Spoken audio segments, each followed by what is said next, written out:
Bon,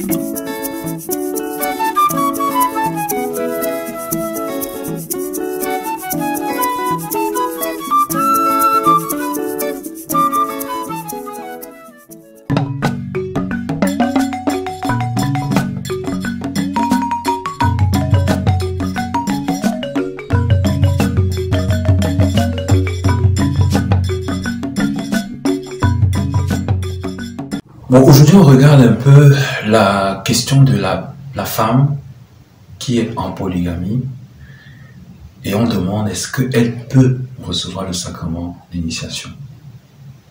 Alors, il faudrait revenir à un élément. En réalité, la personne qui est polygame, si on peut dire comme ça, c'est l'homme, parce que c'est lui qui a plusieurs femmes. Seulement, il ne faut pas oublier que la femme qui entre dans la polygamie, elle sait que son mari a fait un choix.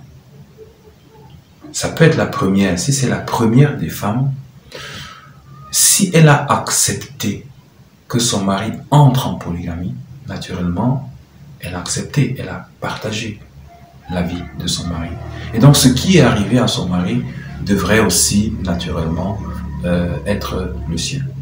Mais il peut arriver, comme je disais dans une de nos vidéos, que la personne soit trouvée déjà dans la polygamie. C'est-à-dire qu'il rencontre le Christ alors qu'il est déjà en polygamie. Cette femme qui entrait en polygamie s'est mariée avec son époux. À l'époque, quand ils ont commencé, ils étaient juste deux. Donc elle n'était pas dans la polygamie.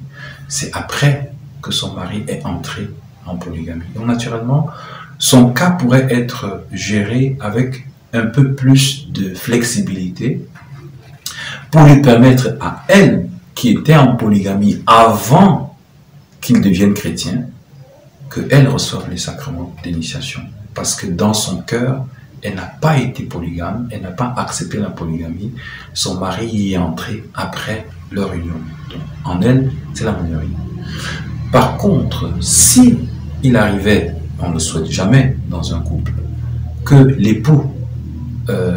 l'époux vienne à être rappelé au Seigneur, alors cette première femme, et naturellement les autres femmes, peuvent recevoir le sacrement de baptême parce que désormais on les considère comme des personnes singles, des personnes uniques, des personnes qui sont pas en ménage. Donc du coup, ce qu'on appelle souvent de manière un peu imparfaite l'obstacle, ce qui n'est pas un langage agréable, parce qu'un époux n'est jamais un obstacle, mais ce qui lui empêchait de recevoir les sacrements est enlevé, alors elle peut recevoir le sacrement. Seulement, il faut dire aussi que l'Église est assez attentive à ces situations, et toute personne, polygame ou non, lorsqu'elle est en situation de danger de mort, vraiment, l'Église dit, donnez-lui les sacrements, parce que c'est ce que le Seigneur a institué, c'est ce que le Seigneur a donné pour que les gens puissent être sauvés.